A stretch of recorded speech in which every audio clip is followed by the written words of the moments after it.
Hello everyone, my name is Arjun Singh. आज की जो क्लास है जिसमें हम पढ़ने वाले हैं गुडविल का पार्ट 2, जिसमें हम पढ़ेंगे आज कि वैल्यूएशन ऑफ गुडविल कैसे करते हैं। इससे पहले वाले पार्ट में हमने पढ़ा था गुडविल की मीनिंग, और अगर जिसने वो क्लास नहीं देखी है लिंक आपको डिस्क्रिप्शन में मिल जाएगी, वहाँ से देख लेना। तो चलिए आज की क्लास स्टार्ट करते हैं। क्लास जो क्लास में आज करने वाले हैं वो क्या करने वाले हैं, methods for valuation of goodwill. मतलब इसमें क्या करने वाले हैं, गुडविल की वैल्यूएशन। इससे पहले वाले लेक्चर में हमने क्या करा था, गुडविल की मीनिंग क्या होती है, गुडविल की ज़रूरत क्यों पड़ती है, उसकी कैलकुलेशन की ज़रूरत क्यों पड़ती है, वो हमने पहले पार्ट में करा था, जिसका लिंक मैं डिस्क्रिप्शन में डाल दूँगा। जिसने नहीं देखा वो देख लेना। आज जो करने वाले हैं वो करने वाले हैं कैलकुलेशन ऑफ गुडविल, यानी गुडविल कैलकुलेट कैसे होती है। तो गुडविल कैलकुलेट करने के लिए या वैल्यूएशन करने के लिए 3 मेथड्स हैं, 3 तरीके हैं। पहला क्या है, एवरेज। दूसरा क्या है, सुपर प्रॉफिट। तीसरा क्या है, कैपिटलाइजेशन। मतलब पहला क्या है, एवरेज, सुपर प्रॉफिट, और तीसरा क्या है, कैपिटलाइजेशन।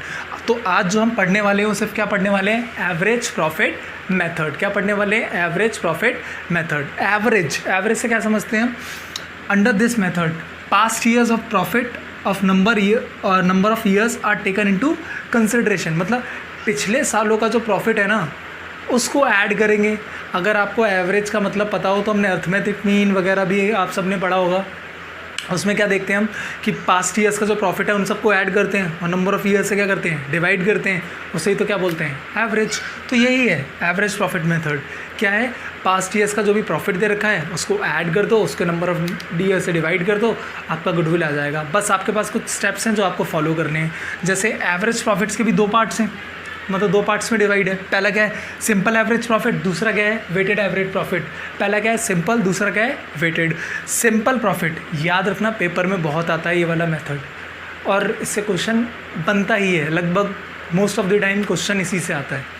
क्या हुआ, simple average profit. Simple average मतलब पहले स्टेप मैंने फॉर्मूले को डिवाइड करके कुछ स्टेप्स में बांट दिया ताकि ईजिली क्वेश्चन हो जाए और ईजिली आप समझ पाओ। ठीक है, पहला क्या है, सिंपल एवरेज प्रॉफिट। पहला स्टेप क्या है, स्टेप फर्स्ट, आपको सबसे पहले क्या कैलकुलेट करना है, एवरेज प्रॉफिट। क्या कैलकुलेट करना है, एवरेज प्रॉफिट। वो कैसे कैलकुलेट होगा, टोटल प्रॉफिट अपॉन में नंबर ऑफ ईयर्स। जितने साल का प्रॉफिट क्वेश्चन में दे रखा है उतना सबको ऐड कर दो, डिवाइड में नंबर ऑफ ईयर से डिवाइड कर दो, आपका क्या आ जाएगा, एवरेज प्रॉफिट। देन क्या आएगा, गुडविल। गुडविल कैसे लिख लेगी, जो हमने पहले स्टेप में एवरेज प्रॉफिट निकाला है वो, और कितने साल हुए उसको, नंबर ऑफ़ ईयर परचेज हुए गुडविल को, ये क्वेश्चन में गिवन होगा। क्या करना है उससे, मल्टीप्लाई, आपका क्या आ जाएगा, गुडविल। 2 स्टेप, पहले स्टेप में क्या निकालना है, एवरेज प्रॉफिट। एवरेज प्रॉफिट कैसे आता है, टोटल प्रॉफिट अपॉन में number of years. Total profit upon में नंबर ऑफ़ ईयर्स। ठीक है, उसके बाद क्या निकलता है, स्टेप 2 के अंदर क्या देखेंगे हम, गुडविल। क्या देखेंगे हम, गुडविल। गुडविल कैसे आएगा, एवरेज प्रॉफिट जो हमने पहले निकाला है फर्स्ट स्टेप में, इनटू कर देंगे नंबर ऑफ़ ईयर्स जो क्वेश्चन में गिवन होगा। ठीक है, लेकिन एक चीज़ है, इस प्रॉफिट को कैलकुलेट करते हुए कुछ बातें याद रखनी है जो बहुत ज़्यादा इंपॉर्टेंट है। क्या क्या, जैसे एडजस्टमेंट इन प्रॉफिट। क्या क्या, ऐसी चीज़ें जो रेगुलर बेसिस पे हुई हैं वो तो रेगुलर ही ऐड होंगी। मतलब समझ नहीं आया, जैसे बिज़नेस का नॉर्मल खर्चा है तो प्रॉफिट में से माइनस होगा ना। बिज़नेस का नॉर्मल गेन है वो नॉर्मल ऐड हो जाएगा। मतलब मेरे को पता है, मेरे को अगर मेरी दुकान है शर्ट बेचने की तो मेरे को पता है लेबर रखनी पड़ेगी उसे बेचने के लिए, तो ये नॉर्मल खर्चा है, और नॉर्मल उससे जो फ़ायदा होगा वो नॉर्मल गेन है। तो मतलब नॉर्मल एक्सपेंस क्या करूँगा, डिडक्ट, माइनस करूँगा प्रॉफिट में से, और नॉर्मल गेन जो हो रहा है या नॉर्मल इनकम क्या हो रही है उसे ऐड करूँगा। लेकिन दिक्कत कहाँ आती है, जब क्या होता है, अबनॉर्मल लॉस। क्या होता है, अबनॉर्मल लॉस। ये अबनॉर्मल लॉस क्या होता है, ऐसा लॉस जो रोज़ रोज़ नहीं होता, मतलब जो कभी कभी होता है। मतलब बिजनेस से कोई रेगुलरली इनकर्ड नहीं होता है, मतलब जो कभी कभी हो गया उसकी वजह से प्रॉफिट क्या हो जाता है, कम हो जाता है। मतलब ऐसा लॉस जिससे प्रॉफिट कम हो गया, अभी होना नहीं चाहिए था। तो क्या होता है इसके अंदर, एवरेज लॉस को क्या बोलते हैं, भाई होना नहीं चाहिए था, मतलब तुम्हारे बिजनेस से रिलेटेड नहीं है। अगर नहीं होता तो तुम्हारा प्रॉफिट क्या आता, ज़्यादा आता। तो क्या बोलते हैं, इसको क्या कर दो, ऐड कर दो। वैसे इसका उल्टा क्या होगा, अब नॉर्मल गेन। वो अब सामने वाला जो है वो बोल रहा है जब अब नॉर्मल लॉस है, जब मेरा लॉस नहीं होना था हो गया, तुम वो मेरे को माइनस नहीं करने दे रहे, वो मेरे को क्या बोलते हैं, डिडक्ट। तो ऐसे अगर मेरे को अब नॉर्मल गेन, मतलब ऐसा गेन जो होना नहीं चाहिए था हो गया, लॉटरी वॉटरी लग गई मेरी बिज़नेस की वजह से, तो अब उसको क्या करूँगा, तो उसे क्या करना पड़ेगा, मतलब मैं अपनी इनकम ही नहीं मानूंगा, उसे क्या करना पड़ेगा, डिडक्ट करना पड़ेगा। क्या करना पड़ेगा, डिडक्ट करना। तो एक बार वाइज कर लें, ठीक है। सबसे पहले हमने क्या देखा, एवरेज प्रॉफिट। एवरेज प्रॉफिट कैसे निकलता है, टोटल प्रॉफिट अपॉन में नंबर ऑफ ईयर्स। उसके बाद क्या आता है, गुडविल। गुडविल कैसे निकलती है, जो हमने फर्स्ट स्टेप में निकाला ना कि टोटल प्रॉफिट कितना होता है, नंबर ऑफ ईयर्स। ठीक है, यहाँ क्या हुआ, गुडविल एवरेज प्रॉफिट आया into number of year purchase से इनटू कर देंगे। हाँ, हालांकि आपको टोटल प्रॉफिट निकालते हुए किन किन बातों का ध्यान रखना है कि कोई अब नॉर्मल लॉस तो नहीं है, ऐसा लॉस जो रोज़ नहीं हो रहा बिजनेस के अंदर। आग लग गई, क्या रोज़ होती है भाई किसी बिजनेस में, नहीं। तो इसकी लॉस की वजह से क्या करेंगे, कोई माइनस नहीं करना है, इसको क्या करना है, ऐड रहने देना है। अब नॉर्मल गेन हो गया। अब ऐसे ही मेरे को अब नॉर्मल गेन कैसे हो गया, मैंने किसी कस्टमर को हाई रेट में बेच दिया, किसी को कम में। अब जिसको हाई बेचा वो कभी कभी हुआ, तो क्या हुआ, अब नॉर्मल गेन हुआ ना। तो अब नॉर्मल गेन को क्या कर दिया, डिडक्ट। अब नॉर्मल बिजनेस एक्सपेंस है तो उसे क्या कर दिया, डिडक्ट। और नॉर्मल इनकम है तो उसे क्या कर दिया, ऐड। ठीक है, ये फॉर्मूला है। चलिए इसका एक एग्जाम्पल करते हैं, देन और अच्छे से समझ आ जाएगा। ठीक है, देखो मैंने एक एग्जांपल लिया है। क्या लिया है कि मेरे पास 3 ईयर्स दे रखे हैं, उनका प्रॉफिट है। ठीक है, 80,000, 1,90,000। मेरे को गुडविल की वैल्यू करनी है 2 year purchase of average profit. ठीक है, अब इसे सॉल्व कैसे करेंगे, हम अपना स्टेप्स नहीं भूलेंगे जो हमने सीखे हैं। ठीक है, तो पहला स्टेप क्या है, हमारा पहला स्टेप क्या था, याद करो मैंने अभी बताया। पहला स्टेप था कि हम एवरेज प्रॉफिट निकालेंगे। क्या निकालेंगे, एवरेज प्रॉफिट। और एवरेज प्रॉफिट कैसे आता है, टोटल प्रॉफिट कैसे आता है, टोटल प्रॉफिट अपॉन में नंबर ऑफ ईयर्स। ठीक है, टोटल प्रॉफिट अपॉन में नंबर ऑफ ईयर्स। अब टोटल प्रॉफिट कैसे निकालेंगे, तीनों को ऐड करके। ठीक है, 80,000 प्लस 1 लाख प्लस 90,000। ठीक है, divide by number of years कितने हैं, एवरेज निकाल रहे हैं तो 1 2 3 हो गया, 3 ईयर्स तो कितना हो गया, 80,000 और 1 लाख 180 और 90 270।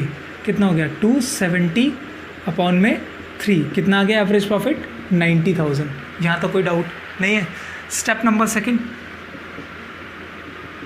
क्या होगा, गुडविल। गुडविल कैसे निकालेंगे, मैंने क्या बोला था, गुडविल का फॉर्मूला क्या बोला था, एवरेज प्रॉफिट इनटू में नंबर ऑफ ईयर परचेज। ठीक है, यही था। तो अभी पहले स्टेप में मेरी वैल्यू कितनी आई है, पहले स्टेप में मेरी वैल्यू कितनी आई, 90,000। पक्का 90 आई। ईयर ऑफ परचेज कितना गिवन है, 2। तो कितना हो गया गुडविल, 90 × 2 1,80,000। आई होप समझ आया होगा। बिल्कुल ईजी है। क्या करना है, टोटल प्रॉफिट, तीनों साल का प्रॉफिट ऐड कर दिया। तीनों साल है तो डिवाइड बाय 3 कर दिया। अब टोटल ऐड करा, 270 डिवाइड बाय 3 कितना आया, 90,000। और फिर अगले स्टेप में गुडविल की वैल्यू कैसे निकलती है, एवरेज प्रॉफिट इनटू में नंबर ऑफ ईयर्स परचेज। अब 90,000 आया, 90,000 × 2 कितना हो गया, 1,80,000। यहाँ तक क्लियर है, आई होप यहाँ तक क्लियर होगा। अब देखो क्या होता है, कभी कभी पेपर में क्या होगा पता है, पेपर में सपोज़ करो ये लॉस है, अकाउंट्स में आपको पता है हम लॉस को ब्रैकेट से रिप्रेजेंट कर सकते हैं। तो अभी अगर लॉस होता तो क्या होगा, क्या सिर्फ इन दोनों को ऐड करेंगे, नहीं, तब भी तीनों को ऐड करेंगे। पर होगा क्या, देखो 80,000 ऐड होगा, 1 लाख ऐड होगा, पर 90,000 क्या होगा यहाँ पे, माइनस। क्या होगा यहाँ पे, माइनस। अब माइनस होने की वजह से क्या होगा, इसका आंसर क्या आएगा, 1,80,000 प्लस और 90 कितना है, 90,000 डिवाइड में 3 कितना आंसर आ गया यहाँ पे, एवरेज गुडविल 30,000 आ गया। अब सेम वही यहाँ पर कितना आ जाएगा, 30,000 × 2 कितना हो गया, 60। क्लियर है। एवरेज प्रॉफिट के क्वेश्चंस और फार्मूला बहुत इजी सा। सबसे पहले हमने फार्मूला देखा एवरेज प्रॉफिट का, सिंपल एवरेज प्रॉफिट कैसे निकलता है। सबसे पहले आपको क्या निकालना है, एवरेज प्रॉफिट।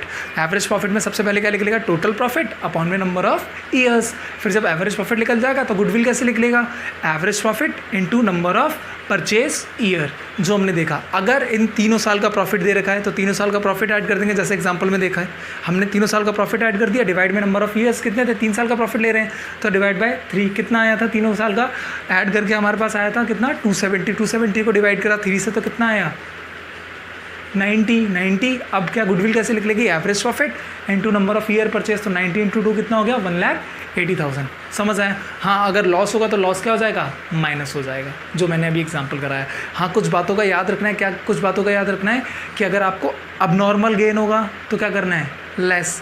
अब नॉर्मल एक्सपेंस होगा तो क्या करना है, ऐड। और नॉर्मल एक्सपेंस होगा तो लेस, नॉर्मल गेन होगा तो ऐड। आई होप क्लियर होगा। ओके, आज की क्लास यहीं तक रखते हैं, बाकी हम नेक्स्ट क्लास में मिलेंगे जिसमें हम करेंगे वेटेड एवरेज और super profit. Thank you for watching the video. अगर आपको वीडियो अच्छा लगा हो तो प्लीज़ लाइक शेयर सब्सक्राइब करें और सबको शेयर करें और बोलें कि वीडियो देखें। Thank you.